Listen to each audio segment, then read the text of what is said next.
Hey guys, welcome to knowledge treasure hunters.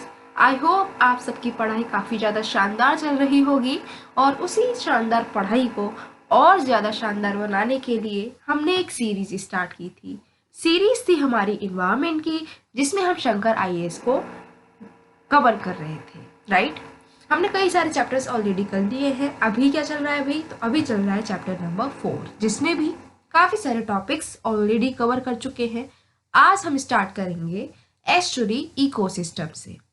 तो चलो फिर स्टार्ट करते हैं एस्चुरी इकोसिस्टम को। तो बुक में तो काफ़ी कुछ चीज़ें लिखी हुई हैं जो कि हम पढ़ेंगे भी, लेकिन उस सब को समझने से पहले हम अपने स्टाइल में समझते हैं कि भाई एस्चुरी क्या होता है, एस्चुरी इकोसिस्टम क्या है। तो बेसिकली अगर हम अपने स्टाइल में इसको बताएं तो एस्चुरी क्या है? एस्चुरी होता है हमारे रिवर का सक्सेस पॉइंट। वही हमारी जो रिवर इतनी ज़्यादा मुश्किलों को पार करते हुए बहती हुई चली जा रही है, ठीक है। कई सारे चट्टानों को काटते हुए, कई सारे खेतों को सींचते हुए चली जाती है, लेकिन क्यों? वो जाती है ओशन से मिलने, राइट। सी में गिरने, ओशन से मिलने हमारी जो आपकी रिवर है वो जाती है। तो वो पॉइंट जहां पर वो इतनी मुश्किल से पहुंचती है सी से मिलने, ओशन से मिलने, तो उस पॉइंट जहां पर वो आपके ओशन से मिलती है रिवर, उसी पॉइंट को हम बोलते हैं, उसी एरिया को हम बोलते हैं कि भाई ये क्या है? एक एस्चुरी है। अब जैसे कि आप इतनी मेहनत कर रहे हो, रात दिन एक कर पढ़ाई चल रही है, ठीक है, कहीं कभी यूट्यूब से पढ़ाई हो रही है, कभी बुक्स से पढ़ाई हो रही है, कभी टेस्ट लग रहे हैं। ये सब क्यों हो रहा है? ये सब क्यों हो रहा है? हमारा जो ड्रीम है उसको अचीव करने के लिए, है ना। तो जो वो पॉइंट जहां पर भाई हमारा ड्रीम अचीव हो जाएगा, तब हम बोलेंगे वो हमारा एस्चुरी है। ऐसे ही रिवर इतनी मेहनत करती है, इतनी लंबी दूरी को तय करते हुए वो ओशन से मिलने आ रही है। तो जिस पॉइंट पर आपका रिवर और ओशन मिलते हैं उसको हम बोलते हैं एस्चुरी। अब भाई ये चीज तो हमें क्लियर हो गई, हमने अपने तरीके से समझ लिया, लेकिन बुक में काफी कुछ लिखा हुआ, चलो अब हम उसको भी पढ़ते हैं। क्या लिखा है? लिखा है estuaries are located where river meets the sea. भाई एस्चुरी कहाँ होती है? एस्चुरी वहां होंगी जहां पर रिवर सी से मिलती है। Estuaries are water bodies where the flow of fresh water from river mixes with salt water transported by tide from the ocean। अब जैसे कि अपनी अपनी एक नेचर होता है, राइट। तो सी है, उसका नेचर है कि भाई उसका पानी कैसा होगा? सॉल्टी होगा, 35 ppt से ज्यादा होगा, राइट। वैसे ही रिवर, उसका नेचर है कि वो उसका पानी कैसा होता है? फ्रेश होता है। तो जब ये रिवर का फ्रेश पानी ओशन के, सी के सॉल्टी पानी से मिलता है, उस एरिया को हम बोल देते हैं कि भाई ये आपका एक एस्चुरी इकोसिस्टम है। Estuaries are the most productive water bodies in the world. ये चीज आपको याद रखनी है कि एस्चुरीज सबसे ज्यादा प्रोडक्टिव वाटर बॉडी होती हैं। यहाँ पर बहुत ज्यादा आपको बायोडाइवर्सिटी मिलेगी। ऐसे एरिया जहाँ पर फ्रेश वाटर भी है, सॉल्टी वाटर भी है, दोनों मिल रहे हैं, तो ऐसे जो एरिया है ये सबसे ज्यादा, पूरी दुनिया में सबसे ज्यादा प्रोडक्टिव एरिया होता है, ठीक है। They are located at the lower end of a river and are subject to tidal fluctuations। ये तो भाई ऑब्वियस सी बात है। रिवर जो है वो सबसे एंड में, जहां पर रिवर खत्म हो रही होगी, भाई वहीं पर तो एस्चुरी बनेगी। क्यों? क्योंकि वहीं पर तो वो ओशन से मिल सकती है। अब ऐसा तो होगा नहीं कि रिवर चल रही है, रास्ते में कहीं बीच में ओशन से मिल गई, फिर से वो कहीं और आके चल दी। नहीं, रिवर तो मिलती ही ओशन के लिए है, ठीक है। रिवर तो चल ही रही है जिससे कि ओशन को मिले जाकर, राइट। तो जहां पर ओशन से मिल जाती है उसके बाद वो वहीं खत्म हो जाती है। तो ये कहाँ मिलेंगे आपको? रिवर के बिल्कुल लोअर एंड में, जहां पर रिवर खत्म हो रही होगी, वहां पर एस्चुरीज बनेंगी और यहाँ पर टाइड्स भी आएंगे। क्यों आएंगे? क्योंकि पड़ोस में क्या होता है आपका? ओशन, और ओशन में तो टाइड्स आते ही हैं। Estuaries are either once or twice daily washed by the sea water. Estuaries जो है उसमें क्या होता है? टाइड्स जो है आपका सी का पानी है वो बहता हुआ लहरों के जरिए चला आता है। दिन में एक बार 2 बार तो जरूर ही वहां पर समुद्र का पानी आकर उसको भिगो जाता है, किसको, एस्चुरी को। अब मैम आपने बड़े दिनों से ये नहीं दिखाया है, जो आप बता दे रहे हो उसकी पिक्स नहीं दिखाई है, तो हमें एस्चुरी की पिक देखनी है। जब देखनी है तो देखो सामने ही आपको दिख रही है एस्चुरी। देखो यहाँ पर क्या हो रहा है, आपकी जो रिवर है वो ओशन से मिल रही है, तो जो बीच में जो एरिया है जहाँ पर रिवर और ओशन दोनों मिल रहे हैं, यही आपकी एस्चुरी है। अब बात करते हैं फीचर्स की। भाई हमने क्या किया, हमने एस्चुरी के बारे में सब कुछ पढ़ लिया है कि भाई कहाँ मिल रही है, कि रिवर मिल रही है आपकी सी से तो एस्चुरी बन जाएगी। लेकिन हम कैसे पहचानेंगे, कोई और तो आपको फीचर पता होना चाहिए ना, तभी हम उसको पहचानेंगे कि हाँ ये एस्चुरी है। तो क्या क्या फीचर होते हैं, चलो अब उसको देखते हैं। An estuary is a semi-enclosed coastal body of water with one or more rivers or streams flowing into it. क्या है, सेमी इनक्लोज्ड है, मतलब क्या है, 3 या फिर 2 जगह से तो ये बंद होगी और एक जगह से खुली हुई होगी, ठीक है, वहीं पर तो ओशन मिलेगा उससे, राइट। तो ऐसी ये वाटर बॉडी होती है जहां पर एक रिवर या फिर कई सारी रिवर भी फ्लो कर रही होंगी, किसकी तरफ, ओशन की तरफ मिलने के लिए। It has a free connection with open sea. देखो खुला हुआ समुद्र से क्या है, फ्रीली मिलेगी, है ना, समुद्र का पानी इधर आएगा और आपके एस्चुरी की तरफ एस्चुरी का पानी जाएगा आपके समुद्र की तरफ, ये मिलते रहेंगे, ठीक। फिर है it the complete salinity range from 0 to 35 ppt is seen from the head to the mouth of an estuary। अब दो सैलिनिटी रेंज क्या होगी, अब आपको पता ही है कि आपका ओशन कैसा होता है, सलाइन होता है, 35 ppt या फिर उससे ज्यादा वहां पर ppt आपका रहता है सैलिनिटी का। और आपका रिवर का पानी फ्रेश वाटर है। तो अब ये दोनों चीजें जब मिल रही हैं तो यहाँ की रेंज क्या होगी, 0 से लेकर 35 ppt तक के बीच में यहाँ पर रेंज आपको मिल सकती है। And estuary has very little wave action, so it provides a calm refuge from the open sea. It provides the shelter for some of the animals.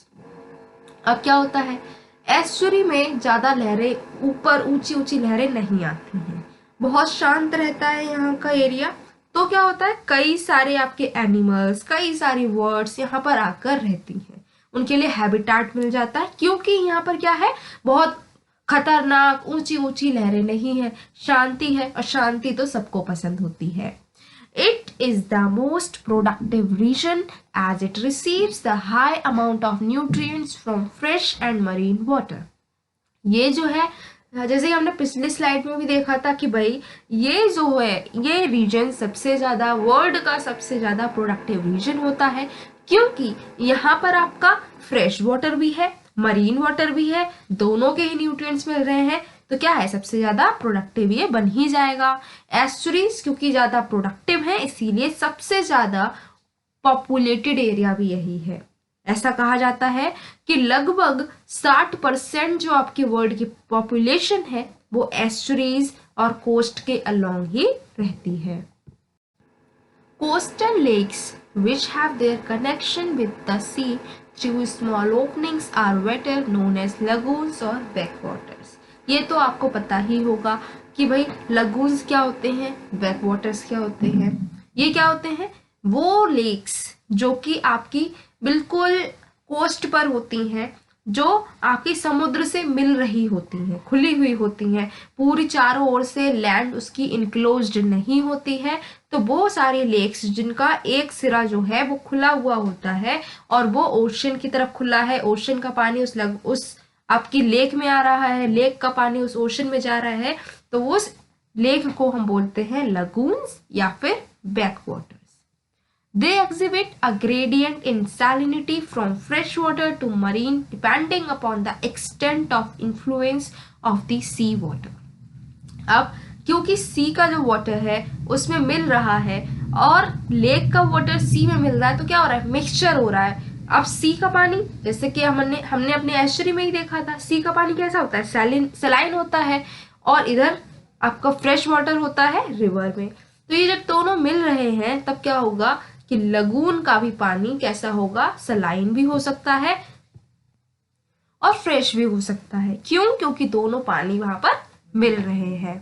अब बात करते हैं एस्चुरी बनती कैसे है, ठीक है। तो most estuaries can be grouped into 4 geomorphic categories based on the physical processes responsible for their formation. जो आपकी एस्चुरीज हैं वो 4 तरीके से बन सकती हैं। कैसे?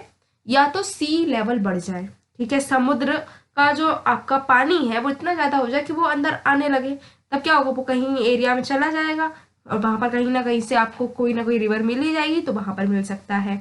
या फिर सैंड उसका मूवमेंट हो जाए, या फिर ग्लेशियल प्रोसेसेस हो जाए, या फिर आपकी टेक्टोनिक प्लेट ही मूव कर जाए, तब भी ऐसा हो सकता है। Estuaries are typically classified by their geomorphological features or by water circulation patterns and can be referred to by many different names such as bays, harbors, lagoons, inlets, etc.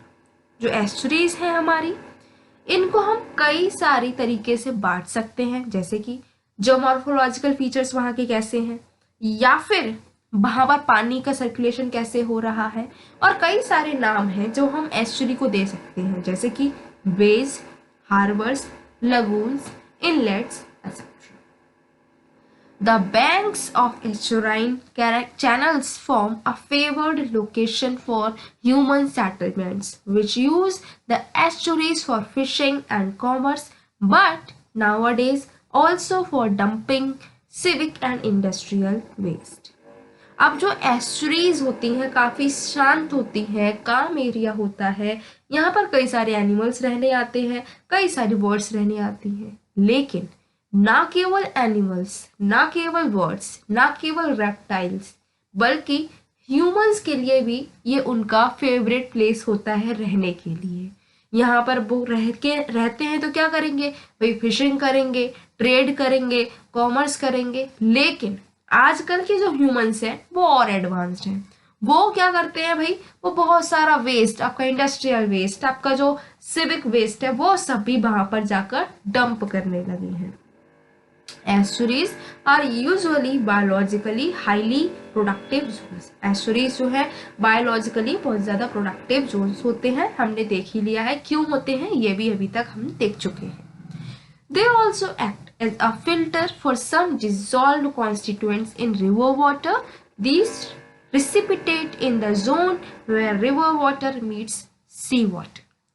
अब ये फिल्टर की तरह भी काम करते हैं, क्योंकि रिवर हमारी पहाड़ों से आ रही होती है, उसमें कई सारे रॉक्स, कई सारे मिनरल्स, और साथ में रास्ते में हम जैसे लोग मिल जाते हैं जो वहां पर गंदगी फैला देते हैं, तो वो सब मिक्सचर मिलकर आ रहा होता है रिवर के वाटर में। अब एस्चुरीज क्या करती हैं, एस्चुरीज वहां पर फिल्टर की तरह काम करती हैं। वो सारे रॉक्स, वो सारी गंदगी, वो सारे प्लास्टिक्स जो हमने ऐड कर रखे वो सब वहां पर रोक लेती हैं, और जो आपका आगे पानी जाता है ओशन में वो कंपैरेटिवली काफी सही होता है। More important is the trapping of suspended mud and sand carried by rivers, which leads to delta formation around estuaries. और क्या होता है, जो आपका पानी होता है रिवर का, उसमें क्या होता है, बहुत सारी सैंड, मड, मिट्टी घुली हुई होती है, रेत होता है, कंकड़ होते हैं, तो वो सब भी ट्रैप हो जाते हैं एस्चुरी में, और वो सब जो ट्रैप होते हैं तो वो कहाँ जाएंगे, रहेंगे तो वहीं पर, और वहां पर रहकर वो सारा जो सैंड है, वो सारी मड है, वो बनाती है डेल्टास को। अब बात करते हैं कि एक हेल्दी एस्चुरी कौन सी होती है। भाई एस्चुरी देख लिया, उसके कैरेक्टर्स देख लिए, कैसे बनती है, सब कुछ देख लिया, लेकिन किसी भी एस्चुरी को देखकर हम कैसे बोलेंगे कि भाई ये एस्चुरी आपकी हेल्दी है कि अनहेल्दी है? कुछ होता है क्या, कोई क्राइटेरिया जिसको देखकर हम बोल सकते हैं कि कोई एस्चुरी आपकी हेल्दी है कि नहीं है? तो देख लेते हैं कि भाई एक हेल्दी एस्चुरी कैसी होगी। A healthy estuary supports a host of plants and animals. एक हेल्दी जो एस्चुरी है वहां पर बहुत सारे प्लांट्स मिलेंगे, बहुत सारे एनिमल्स भी मिलेंगे। It stores and recycles nutrients, traps sediment and form a buffer between coastal catchments and the marine environment. क्या करती है ये? ये आपके न्यूट्रिएंट्स को स्टोर कर कर रखती है, उसको रिसाइकल करती है। सेडिमेंट जो कि अभी मिट्टी और रेत, जो पोल्यूशन है, वो सब जो पॉल्यूटेंट्स हैं उन सबको ये ट्रैप कर कर रखती है और एक बफर बना देती है, एक फिल्टर की तरह काम करती है आपका मरीन इकोसिस्टम के लिए। It also absorbs, traps and detoxifies pollutants acting as a natural water filter. बिल्कुल सेम अभी हम इसको पढ़ ही चुके हैं। When all such processes remain functional, an estuary is considered to be healthy state. जब ये सब कुछ हो रहा है भाई, बहुत सारे प्लांट्स रह रहे हैं, बहुत सारे एनिमल्स रह रहे हैं, न्यूट्रिएंट्स का रिसाइकलिंग हो रही है, उसके साथ साथ में आपका ये फिल्टर का भी काम कर रही है, सब कुछ ये सब हो रहा है, तब हम बोलेंगे कि भाई एस्चुरी जो है वो अभी हेल्दी स्टेट में है। ये क्या करती है? सपोर्ट करती है बहुत सारे हैबिटाट्स को, जैसे कि mangroves, salt marshes, sea grass, mud flats, ये सब सपोर्ट करती है हमारी एक हेल्दी एस्चुरी। अब बात करते हैं कि एस्चुरी में लाइफ कैसी होती है। Life in estuary, only certain types of plants and animals especially adapted to the brackish estuarine water flourish in the estuaries. अब जैसे कि हमने पहले ही देखा था कि एस्चुरी में जो है आपका सी का, ओशन का पानी भी आकर मिल रहा होता है, तो वहां का ऑब्वियसली एस्चुरी में क्या होगा, सॉल्टी वाटर भी मिलेगा आपको, ठीक है, सलाइन वाटर भी मिलेगा और साथ में फ्रेश वाटर भी मिलेगा। तो सिर्फ वो प्लांट्स जो कि उस सलाइन वाटर में भी सरवाइव कर सकते हैं, ब्रैकिश वाटर में भी सरवाइव कर सकते हैं, वही प्लांट आपको एस्चुरी में मिलेंगे। Factors influencing the growth and distribution of organism in an estuary are its salinity and the amount of flooding. अब किसी भी एस्चुरी में कौन कौन से प्लांट्स मिलेंगे, कौन कौन सी ऑर्गेनिजम्स मिलेंगे, उनकी ग्रोथ कैसे होगी, ये सब डिसाइड कौन करता है कि भाई उस जो एस्चुरी में पानी मिल रहा है वो कितना ज़्यादा सलाइन है और साथ ही साथ में कितनी ज़्यादा वहाँ पर फ्लडिंग होती है, वहाँ पर कितना ज़्यादा पानी आ रहा है। ये ही डिसाइड करेगा कि वहाँ पर लाइफ कैसी होने वाली है। Estuaries are homes to all kind of terrestrial और land based plants and animals such as wood storks, pelicans, coniferous, deciduous trees, butterflies. जो एस्चुरी है वहाँ पर हर तरीके के टेरेस्ट्रियल और लैंड बेस्ड प्लांट और एनिमल मिलेंगे, जैसे कि वुड स्टॉक्स मिल जाएगा, पेलिकन मिल जाएगा, कॉनिफेरस ट्रीज मिलेंगे, डेसिडियस ट्रीज मिलेंगे और बहुत सारी बटरफ्लाइज भी वहाँ पर मिलेंगी। Estuaries are also home to unique aquatic plants and animals such as sea turtles, sea lions, sea catfish, saltworts, eelgrass, salt grass, cod grass, ये सब कुछ भी मिलेगा। तो एस्चुरी जो है ना केवल टेरेस्ट्रियल आपके एनिमल्स और प्लांट्स का घर है, बल्कि वहाँ पर बहुत सारे एक्वेटिक प्लांट्स और एनिमल्स भी रहते हैं, जैसे कि sea turtle, sea lion, sea catfish, sea cow etcetera. Predators are important to the estuary because of their end position in most consumer food chains. और इन सब के साथ में प्रीडेटर्स भी रहते हैं, कार्निवोर्स, वो भी यहाँ पर रहते हैं। क्यों? क्योंकि अगर वो नहीं होंगे तो ये सारी जो भी स्पीसीज हैं ये बहुत, इनकी पॉपुलेशन बहुत ज़्यादा बढ़ जाएगी और वहाँ का इकोसिस्टम गड़बड़ हो जाएगा। उसको मेंटेन करने के लिए भाई प्रीडेटर्स भी ज़रूरी होते हैं। अब देखते हैं कि ये जो एस्चुरी है इसका हमें कोई फायदा होता है कि नहीं होता है, क्योंकि भाई हम तो शेलफिश ह्यूमंस हैं, हमें तो वही चीज़ इंटरेस्टिंग लगती है जहाँ पर हमें फायदा हो रहा हो, हम तो सिर्फ वही बात सुनना चाहते हैं जहाँ पर हमें फायदा हो रहा हो। तो भाई एस्चुरी की इतनी रामकथा हमने सुन ली, क्यों सुनी है, क्या ये हमें फायदेमंद है कि नहीं है, कोई फायदा देती है कि नहीं? तो देखते हैं कौन कौन से फायदा हमें एस्चुरी से मिलते हैं। सबसे पहली चीज़ है इन्वायरमेंटल बेनिफिट्स मिलते हैं, इन्वायरमेंट को अच्छा रखती है, आपका वहाँ पर फ्रेश एयर मिलेगी, फ्रेश वाटर मिलेगा, सब कुछ मिलेगा। उसके बाद वाटर क्वालिटी उसको इम्प्रूव कर कर रखती है, ग्राउंड वाटर को रिचार्ज करती है, हैबिटाट प्रोवाइड करती है, कई सारे एनिमल्स, कई सारे प्लांट्स का घर होती है, बायोलॉजिकल प्रोडक्टिविटी सबसे ज़्यादा होती है यहाँ पर, ठीक है। ये तो हो गए इन्वायरमेंटल बेनिफिट्स। उसके बाद बात करते हैं सोशल बेनिफिट्स की। तो सबसे पहली चीज़ है यहाँ पर कम्युनिटी वैल्यूज मिलेंगी, इंडिजीनियस के लिए भी फायदेमंद है। हमें यहाँ पर रिक्रिएशन हो जाता है, कई सारे नेचुरल इन्वायरमेंट में कई सारे हमें बटरफ्लाईज, कई सारे एनिमल्स, कई सारे प्लांट्स मिलते हैं। ठीक है, तो यहाँ का सीनिक जो है व्यू बहुत अच्छा होता है। उसके बाद में इकोनॉमिक बेनिफिट की बात करें तो हम यहाँ पर फिशिंग कर सकते हैं, पोर्ट्स यहाँ पर होते हैं, हार्बर्स होते हैं, नेविगेशन के लिए काफ़ी अच्छा है। टूरिज्म, बहुत सारे लोग एस्चुरीज को विजिट करने जा रहे हैं, तो क्या हो रहा है, टूरिज्म आपका प्रमोट हो रहा है, एग्रीकल्चर वहाँ पर हो रहा है, एक्वा कल्चर हो रहा है, इंडस्ट्रीज लग रही हैं, और उसके बाद में आपका इरोजन जो हो रहा है या फिर स्टॉर्म्स आ रहे हैं उसमें भी ये हमारी प्रोटेक्शन करता है। अब बात करते हैं इंडिया में क्या एस्चुरीज मिलती हैं, और इंडिया में मिलती हैं तो कहाँ है, कैसी हैं, ये सब भी अब हम अपने इंडिया के कंटेक्स्ट में इसको देखते हैं। The country has 7 major, 14 major, 44 medium and 162 minor rivers drains into the sea through various estuaries.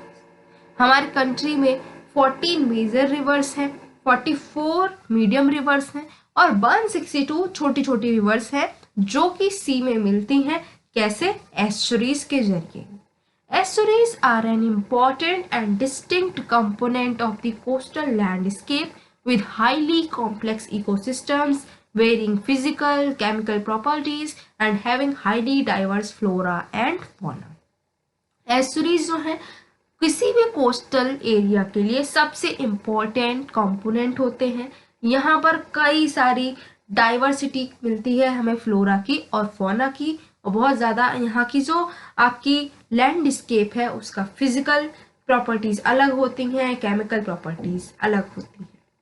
ज़्यादातर एस्चुरीज, क्योंकि हमारी जो ज़्यादातर रिवर्स हैं वो बे ऑफ बंगाल में जाकर गिरती हैं, इसीलिए ज़्यादातर एस्चुरीज आपकी बे ऑफ बंगाल में बनती हैं। ठीक है, और कई सारी एस्चुरीज तो आपकी इम्पॉर्टेंट सी पोर्ट्स भी हैं।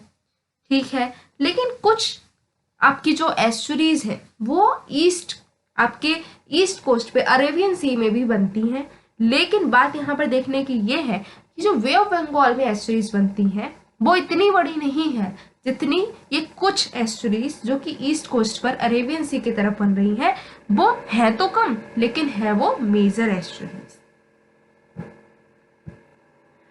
अब बात और कर लेते हैं एक और इशू की। अब ये इशू क्या है कि क्योंकि ये हमारे सिलेबस में है और हमारे सिलेबस में मोस्टली वही सारी चीजें हैं जिनमें कोई ना कोई प्रॉब्लम्स है और जिसका सोल्यूशन हमें निकालना है। तो क्या एस्चुरी में भी कोई प्रॉब्लम है? तो हाँ, एस्चुरी में भी बहुत सारी प्रॉब्लम्स हैं। जैसे कि एस्चुरी जो है अब धीरे धीरे ये खत्म होती जा रही है, डिग्रेड होती जा रही है, यहाँ की क्वालिटी खराब होती जा रही है। तो कौन कौन से इशू है पहले ये देख लेते हैं। The specific issues which have affected the estuary environment in the country are: सबसे पहला water flow. Changes in water flow in various estuaries either far in excess or much lower than required.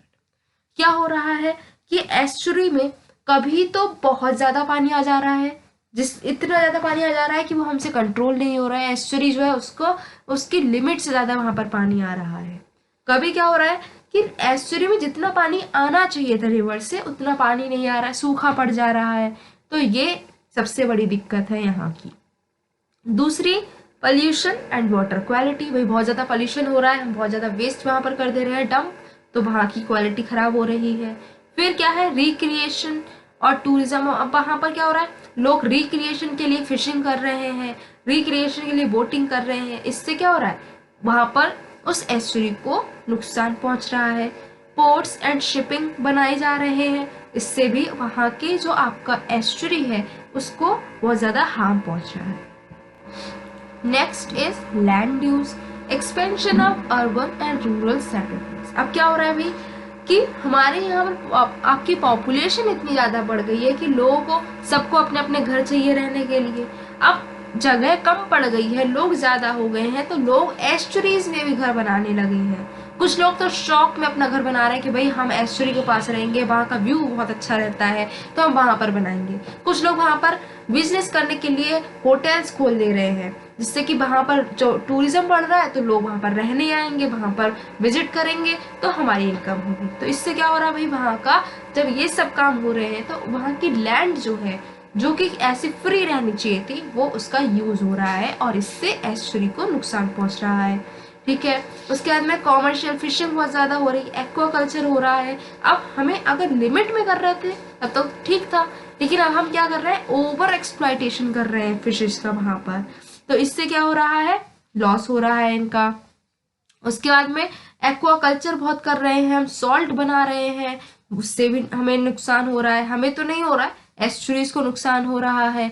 उसके बाद में हम वहां पर क्या कर रहे हैं, बहुत ज्यादा जब फिशिश करते हैं तो वहां पर नेट्स का यूज कर रहे हैं, ट्रॉलर्स का, थोड़ी दूर पर जा रहे हैं, मूव कर रहे हैं तो वहां पर ट्रॉलर से फिशिंग हो रही है आसपास इलाके में। तो ये सब जो है, ये सब हमारे इस इकोसिस्टम को डिस्ट्रॉय करते हैं। उसके बाद तो सबसे महान क्लाइमेट चेंज, जिसके बारे में तो बहुत बात होती है। तो क्लाइमेट चेंज की वजह से क्या हो रहा है, कई सारे एरियाज क्या हो रहा है, डूब जा रहे हैं। क्यों? क्योंकि आपका सी लेवल में पानी बढ़ जा रहा है, सी लेवल राइज हो जा रहा है, तो कई सारे एरिया जो है डूब जा रहे हैं। वहाँ की बायोडाइवर्सिटी चेंज होती जा रही है, इससे उनके प्रोडक्शन में भी अफेक्ट पड़ रहा है। सो गाइज, इसी के साथ में हमारा एस्चुरी इकोसिस्टम का टॉपिक कंप्लीट होता है। नेक्स्ट वीडियो में हम मैनग्रूव्स को पढ़ेंगे। आई होप आपको ये पूरा टॉपिक अच्छे से क्लियर हुआ होगा। अगर आपको सब कुछ समझ में आया है, देन आपको करना क्या है, वीडियो को लाइक करना है, शेयर करना है और सब्सक्राइब करना है, जिससे कि आपको नेक्स्ट वीडियो का नोटिफिकेशन तुरंत ही मिल जाए और आप उसको तुरंत देखकर और स्मार्ट बन जाए। सो मिलते हैं नेक्स्ट वीडियो में नेक्स्ट टॉपिक के साथ में, that is mangroves. Till then keep your knowledge treasure hunting on.